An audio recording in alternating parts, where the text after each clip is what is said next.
Welcome back to Hardware Unboxed. Today on the menu we have two affordable graphics cards, and in an effort to work out which one deserves your money, I've tested them in a grand total of 30 games. Roughly 8 months ago now, I set out to do much the same, investing a few days benchmarking the Radeon RX 460 and GeForce GTX 1050, and I also threw in the 1050 Ti, and those graphics cards were tested in 24 games. The end result was a huge win for Nvidia, the 1050 easily dispatched of the Radeon RX 460, offering on average 18% more performance. Since then, a few things have changed, which should push things in AMD's favour. Firstly, the drivers have improved dramatically since the release of the RX 460 and my initial testing. More recently, AMD has sponsored a number of popular AAA titles, which has helped even things up. And finally, we now have an updated and fully enabled RX 560 for the same $100 MSRP. As many of you will be aware, the Radeon RX 460 was not the full Polaris 11 silicon, as it had just 896 cores enabled. This was later discovered when some sneaky enthusiasts found a way to unlock all 1024 cores using a modified BIOS. You might be wondering why AMD would manufacture a 123mm squared GPU consisting of 3 billion transistors and not enable all of the cores. The primary reason was likely down to yields. Initially, AMD probably wasn't seeing the success rate they would have liked, and so mass manufacturing a 1024 core enabled RX 460 wasn't going to be that cost effective.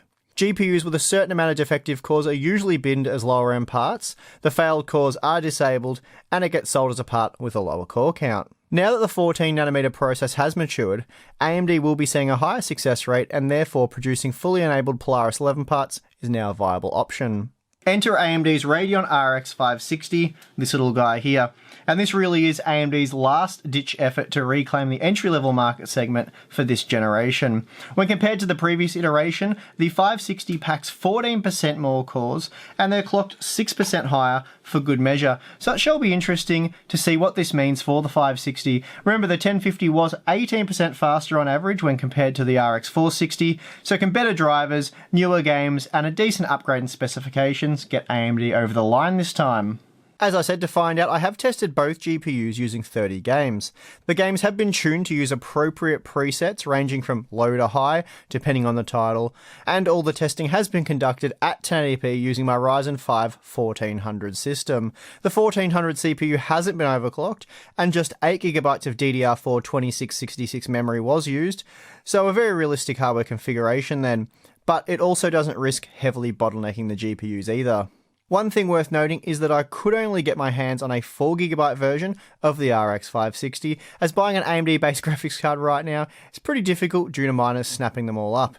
Anyway, this shouldn't influence performance. The only game where this might give the RX 560 an unfair advantage over the 2GB 1050 is Doom. This is a very unusual title with its memory usage. Please note that I strongly recommend RX 560 shoppers, and this also goes the same for the 1050 and RX 460, that they avoid the 4GB models. The GPU really isn't powerful enough to properly utilize that much memory. This makes the price premium for the 4GB version impossible to justify in my opinion, so please opt for the 2GB model. They should only cost about $100 US, or possibly even less when on sale. Okay, with all that out of the way, I think it's time to jump to the benchmarks, so let's do that. Once again, kickstarting things, we have World of Tanks using the updated HD client. The game isn't hugely demanding despite looking reasonably good for what it is.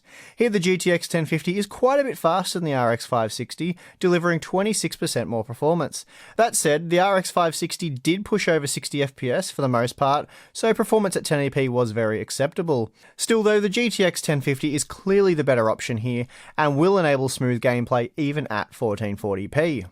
Next up we have Grand Theft Auto 5, and this game provides much more competitive results. Here the GTX 1050 was just 4% faster than the RX 560, while the 1050 Ti was only 5% faster than the vanilla 1050. The quality options were set to normal, MSAA was disabled, and all the advanced graphics options were also disabled. This allowed for very playable performance at 1080p for these GPUs. The Witcher 3 is the last pre-2016 title that I've tested with, and yet again we find another old title that favours the green team. This time the GTX 1050 was 10% faster than the RX 560, though it has to be said, with Hairworks disabled and only medium quality settings enabled at 1080p, performance wasn't overly impressive with either GPU. Rise of the Tomb Raider provides the RX 560 with its first win. Well, sort of. The minimum frame rate was slightly higher for the Radeon graphics card, while both churned out 47 FPS on average. Meanwhile, the GTX 1050 Ti provided an additional 17% performance, hitting 55 FPS on average. Ashes of the Benchmark has been included, and as you might expect, the RX 560 is able to close in on the GTX 1050 for this one. That said, performance was much the same using either GPU, so we pretty much have a tie in this title. The HD texture pack was disabled this time for testing with Cry Primal, and I lowered the visual quality preset to normal. Doing so allowed the GTX 1050 to render 58 FPS on average, and this meant it was 14% faster than the RX 560, so a disappointing result for AMD here, despite offering playable performance. Tom Clancy's The Division was tested exclusively using the DirectX 12 API, and this gave AMD the edge here, as the RX 560 averaged 57 FPS to the GTX 1050's 51 FPS. That's a respectable 12% performance advantage, going the way of the red team. Hitman is another title tested using DirectX 12, and here the RX 560 again matches the GTX 1050 for the average frame rate, while providing a stronger minimum result. Both enabled highly playable performance with an average of 80 FPS. The GTX 1050 provided an average frame rate of 58 FPS in Quantum Break, and this meant it was 16% faster than the RX 560. This time the medium quality preset was enabled at 1080p. Serious Overwatch players on a budget will do very well with these GPUs. Using the high quality preset, the RX 560 and GTX 1050 both managed to keep frame rates over 90 FPS for the most part, and surprisingly the RX 560 was 6% faster than the GTX 1050, so an unexpected result for this title which generally favours Nvidia hardware. Doom is possibly the only game of the 30 games tested that will favour the 4GB RX 560 over the 2GB model. That said, without a 2GB model, I can't tell for sure, and I don't know by how much, though given the evidence found previously, I believe this would be the case. So then, keeping its possible unfair advantage in mind, the RX 560 was 32% faster than the GTX 1050 in this test, but 15% slower than the 4GB GTX 1050 Ti. Total War Warhammer is another game I tested using the DirectX 12 API, and here we see that the RX 560 was actually slightly slower than the GTX 1050, at least when comparing the average frame rate. Next up we have Mirror's Edge Catalyst, and this time the GTX 1050 edged ahead by a 5% margin, hitting 58 FPS on average. The game was configured using the medium quality preset, so the performance seen here by these entry-level GPUs is respectable. Testing with F1 2016 reveals very competitive performance, though the GTX 1050 was again able to take the lead, delivering 4% more frames at 1080p using the high quality preset. Still, both GPUs averaged over 60 FPS for a perfectly playable and very smooth experience. Deus Ex Mankind Divided was tested using the medium quality preset. Even so, though, these entry-level gamers only spat out 41 FPS on average, with a 33 FPS minimum. In the end, the RX 560 and GTX 1050 delivered the same experience in this title. Like Deus Ex Mankind Divided, Battlefield 1 ends in a tie. This is one of the few games I tested using the maximum in-game quality settings. I probably should have downgraded to the high or medium preset to push the frame rate above 60 FPS, but chances are this still would have seen a tie, or at least very similar performance margins. Mafia 3 is a horribly unoptimized game, and even at 1080p using the lowest possible quality settings, the Radeon RX 560 was good for just 31 FPS on average, while the GTX 1050 managed a slightly better 38 FPS. Although I say slightly better, the GeForce graphics card did turn out to be a whopping 23% faster, though with an average of just 38 FPS, it doesn't exactly feel like the big win that figure would suggest. Gears of War 4 is a DirectX 12 title, but it's also an Nvidia-sponsored title, so unsurprisingly the GTX 1050 comes out ahead, though only by a very slim margin. Both GPUs managed around 60 FPS on average, using the medium quality settings, so this game still looked quite good while maintaining very playable performance.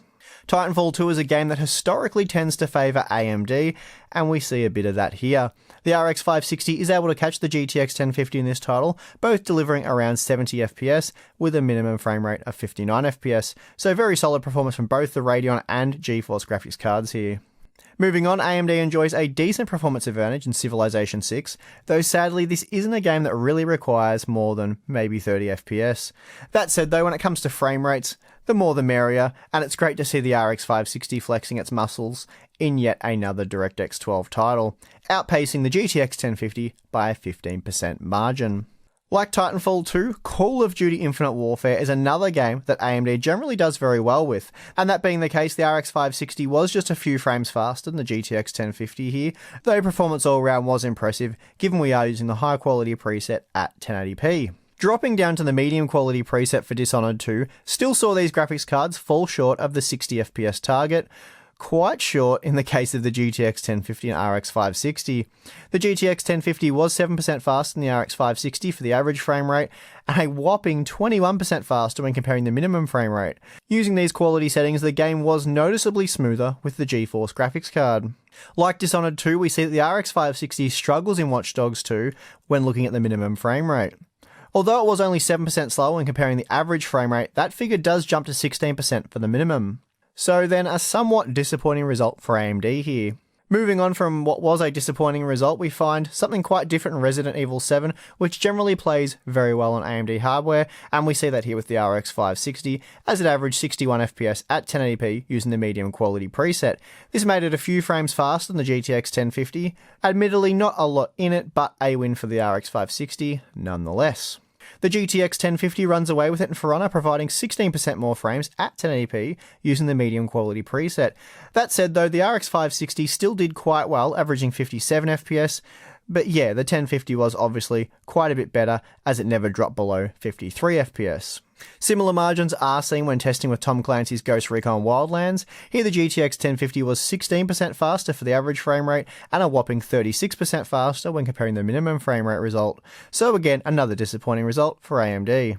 Mass Effect Andromeda provides very competitive numbers. Both the GTX 1050 and RX 560 deliver the same experience, with frame rates mostly hovering around the mid-50s. This performance was seen when using the medium quality preset at 1080p. Moving on, the RX 560 edged ahead by a few frames in Dawn of War 3, making it ever so slightly faster than the GTX 1050. Of course, 48 FPS to 51 FPS isn't exactly a noticeable difference, but still good to see some competitive performance from the RX 560 in this title. Back when I created my What Does It Take to Play video for Prey, I recommended gamers opt for the GTX 1050 Ti, and using the high quality preset at 1080p, you can easily see why. The 1050 Ti managed to average 78 FPS, while the standard 1050 was still good for 69 FPS, making it 25% faster than the RX 560, which delivered just 55 FPS. Finally, we have Dirt 4. And for this title, the RX 570 was featured in the What Does It Take to Play video, and again you can see why. Here the RX 560 is able to roughly match the GTX 1050, so one of its better results then. When it comes to power consumption, the Radeon RX 560 wins quite comfortably. Unfortunately, having the greatest number here isn't actually a win, of course. It's like having the highest score in golf. Anyway, the entire system consumed just 172 watts under gaming load, which obviously isn't that much, despite being a 20% increase over the same system using the GTX 1050. So while not ideal for AMD graphics cards, it's not really a deal breaker either. Okay, I wish I could tell you that was the end of the graphs, but if I did, I'd be lying. Helping us decide which entry-level GPU is worthy of your gaming rig are a few graphs that help summarise the performance just seen. First up, let's take a look at a graph that shows us the average performance across the 30 games just tested. As I was summarising the results on a per-game basis, I really felt the GTX 1050 was coming out well ahead in this battle. At least that's how it seemed anyway.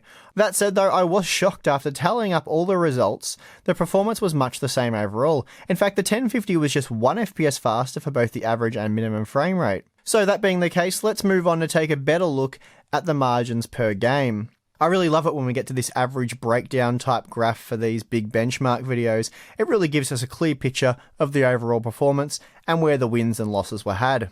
Now, the biggest outlier here is obviously Doom, and this is a small issue given it's possible that the RX 560 was cheating in this title with that 4GB VRAM buffer.